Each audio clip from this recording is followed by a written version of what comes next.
Bonjour les amis, aujourd'hui on accueille une invitée spéciale, Fanny, pâtissière et cake designer. Donc pour toutes les questions que vous vous posez concernant la pâtisserie, concernant la professionnalisation sur la pâtisserie, c'est cette vidéo à suivre. À tout de suite.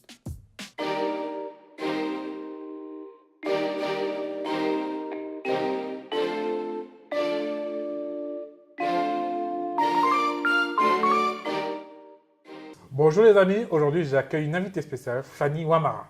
Bonjour à tous. Qui es-tu Fanny? Qui je suis? Je suis Fanny Ouamara, j'ai 32 ans et je suis pâtissière et cake designer. Je réalise des gâteaux d'événements, particulièrement pour les mariages, pour des couples qui se marient en Île-de-France et aussi des couples qui viennent se marier à Paris, donc des étrangers. Et à côté de cela, j'ai aussi une passion pour la pâtisserie avec des saveurs exotiques dont on pourra parler un peu plus plus tard. Mais justement, qu'est-ce qui t'a amené en fait à faire de la pâtisserie? D'où t'es venue cette passion? En 2015, j'ai eu un baby shower avec un groupe d'amis. On m'a confié la sweet table, c'est un petit peu les tables américaines où on a plein de pâtisseries avec des bonbons hyper colorés. Et donc j'avais du coup à gérer cette partie-là de la fête. Du coup j'ai dû me débrouiller sur internet, sur YouTube pour trouver vraiment ce que j'allais proposer en fait. Et j'ai vraiment pris plaisir à faire ça. C'était un vrai succès et tout le monde a aimé ce que j'ai fait. Et moi aussi, je me suis dit, bah tiens, je sais faire des gâteaux et en plus, j'ai beaucoup aimé la partie créativité. C'est un petit peu le but aussi des sweet tables. Et depuis ce moment-là, je me suis dit, bah, je vais continuer un petit peu des cupcakes au popcake, au gâteau principal, après le gâteau des cousins, des cousines dans la famille.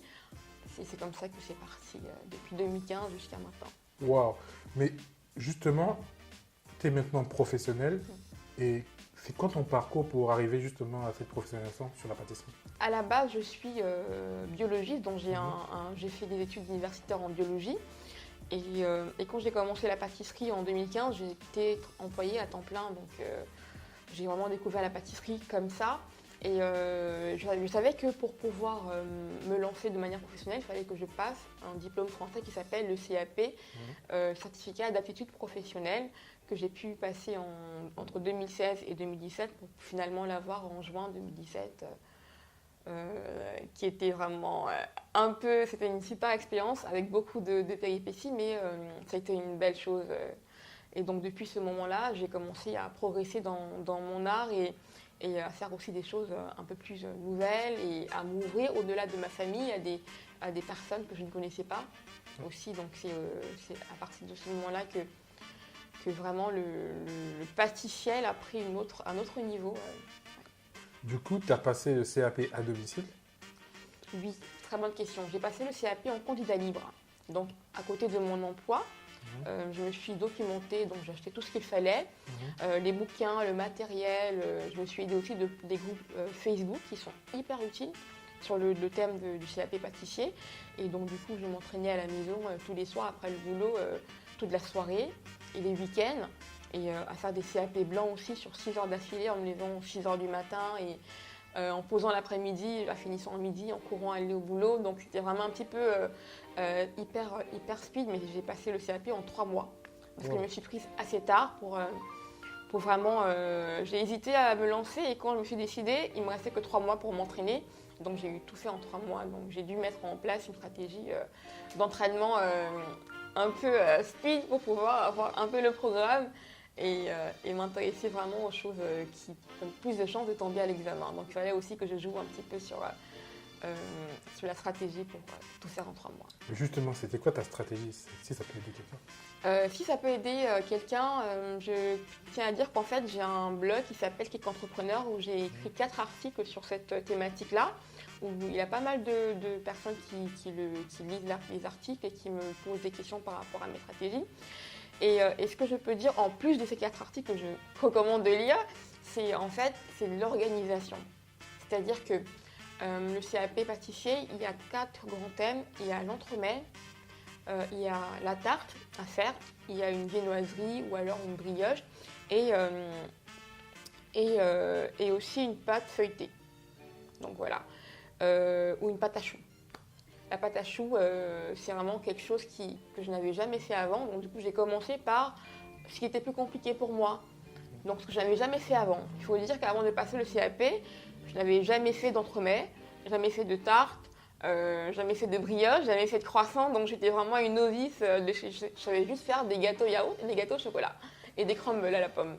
Donc c'était vraiment tout nouveau. Je me suis fixée sur le programme et je me suis acheté un livre aussi qui était recommandé dans les groupes que je suivais. Et je me suis dit, bah tiens, je commence par le plus difficile, la pâte à choux. Donc tous les soirs, pendant une semaine, je fais la pâte à choux rond, en éclair, des chouquettes, des Paris-Brest. Donc vraiment, chaque type de préparation qui se fait à base de pâte à choux, je revoyais un petit peu tout le programme. Donc une semaine de pâte à choux, une semaine de pâte feuilletée ou 2 semaines si c'est compliqué. Donc sur 1 mois et demi, j'ai calé toutes mes préparations. Et du coup, le mois qui restait, j'ai commencé les tartes et les entremets qui pour moi me semblaient plus faciles à faire par rapport à ce que j'avais déjà pu faire au passé. Et je me disais que ça n'allait pas être bien compliqué. Mais finalement, c'était pas si facile que ça parce que les entremets, il y a beaucoup de technicité. Il faut penser à l'ordre à laquelle on va enchaîner ces couches entre le biscuit, entre ses crèmes, entre son nappage. Il faut que ça puisse avoir une belle présentation. C'était pas si facile que ça, mais c'était un autre exercice par rapport à la pâte à choux et à la pâte feuilletée. Donc beaucoup de stratégies pour les préparations et après il y a la théorie aussi à faire. Moi je suis passée hyper tôt dans l'année, donc en juin, le 1er mai, pardon, en début mai, alors qu'en général on me disait que ça commençait au mois de juin. Donc j'ai eu 1 mois en moins que ce que je pensais dans ma tête. Donc c'était un petit peu le stress, mais du coup j'ai passé ma théorie très tôt. Ça m'a laissé 1 mois pour me consacrer. J'ai passé ma pratique très tôt et ça m'a laissé 1 mois pour réviser toute ma théorie. Et pour ça, j'ai pris matière par matière.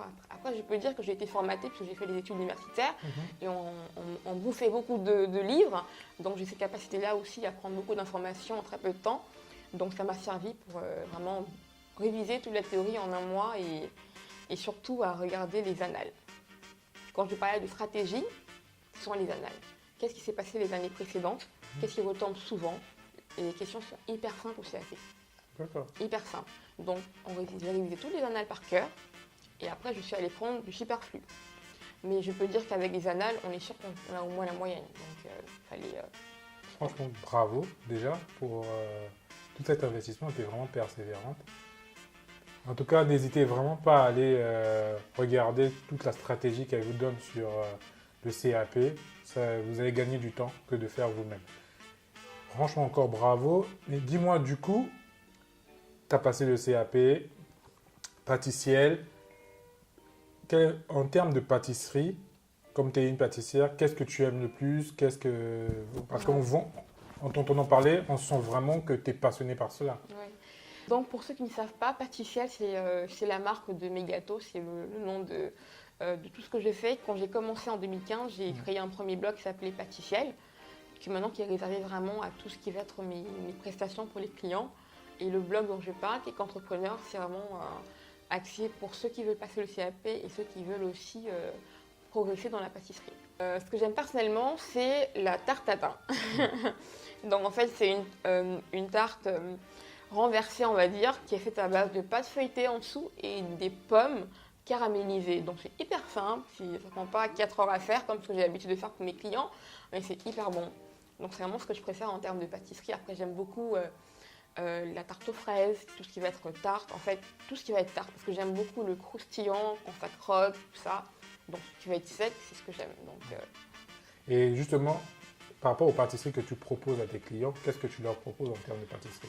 Je propose principalement des gâteaux d'événements, donc c'est vraiment le choix que j'ai fait parce que je trouve que c'est le moment où le gâteau a plus sa place parce qu'on l'attend, il clôture un petit peu la soirée pour un mariage, il y a tout le monde qui se retrouve autour des mariés, on l'attend en fait, c'est un peu la star de la soirée qui clôture le repas et c'est un moment que je trouve vraiment chaleureux où il y a tout le monde qui est autour des personnes qui célèbrent l'événement. Donc je propose vraiment des gâteaux pour des mariages, pour des anniversaires, pour des baby showers, aussi des sweet tables avec un petit peu de macarons ou de petites tartelettes ou des pop-cakes, des cupcakes. Donc tout ce qui va être pâtisserie vraiment pour les événements. Je ne propose pas du tout pour l'instant sur mon site des tartes, des entremets, ces choses un petit peu de pâtisserie du dimanche on va dire. C'est un choix. C'est un choix, peut-être que ça peut évoluer, mais pour l'instant ce n'est pas encore dans mon programme. Et il t'arrive souvent dans tes pâtisseries à incorporer des saveurs exotiques, des saveurs africaines? Tout à fait. Donc sur ma carte sur Pâtissiel, donc pâtissiel.com, j'ai un menu où j'ai où j'ai quand même incorporé tout ce qui va être exotique. Donc je propose des saveurs à la noix de coco, à la menthe passion, à l'orange gingembre. Ouais, que j'ai un petit peu inventé, mais qui vraiment ça vaut le détour. Et aussi tout ce qui va être avec la fleur d'hibiscus, comme on peut voir tout à l'heure. Donc c'est ce que je propose, en plus de la vanille, du chocolat, du citron, des fraises ou des framboises. Donc voilà, j'essaie vraiment de faire au moins que la moitié de mes propositions soient vraiment un voyage avec d'autres saveurs d'ailleurs en fait. Voilà. Franchement, ça vaut le détour, hein, franchement. N'hésitez vraiment pas à la contacter. Maintenant, Fanny, on va passer à la question secrète. Je te laisse tirer une branche. La question secrète. Donc, si j'ai bien compris, je tire n'importe lequel. N'importe lequel. Ok. Et je découvre la question secrète. Qu'est-ce qui te permet de tenir dans les moments les plus difficiles? Très bonne question. Ce qui me permet de tenir, je dirais, la vision que j'ai de où est-ce que je vais aller. Pour moi, c'est un challenge vraiment, cet univers pâtissier, de quitter mon emploi, de quitter ce que j'ai fait comme étude et de basculer dans la pâtisserie. C'est un challenge de me dire que je peux y arriver et que je peux vivre de ma passion. Et quand les moments sont durs, je me repose sur ma foi pour repuiser mes forces et me dire que tout est possible à celui qui croit, on persévère, on y va. Et à chaque jour suffit sa peine en fait. Donc le matin, quand je me lève, c'est une nouvelle journée, les choses d'hier sont passées. Et aujourd'hui, je recommence et voilà. Donc c'est la persévérance et la vision de où est-ce que je vais aller. Et justement, si tu avais une astuce ou si tu avais des recommandations à donner à des futurs, des passionnés qui voudraient faire comme toi, devenir professionnels, qu'est-ce que tu leur donnerais comme conseil? Je donnerais comme conseil de ne pas faire seul, d'être entouré. Si on est marié, si on est chez ses parents, d'être vraiment encouragé par l'entourage, c'est hyper important. Parce qu'il y a des moments où on ne pourra pas être là pour eux, où on ne pourra pas du tout être disponible. Et c'est important qu'ils comprennent ça et qu'ils disent, bon, on sait qu'aujourd'hui c'est pas possible, mais dans quelques temps, on va te voir. C'est important. Et aussi la persévérance. Comme je vous l'ai dit, c'est important de ne pas se décourager au premier obstacle et de vraiment persévérer dans ce qu'on fait.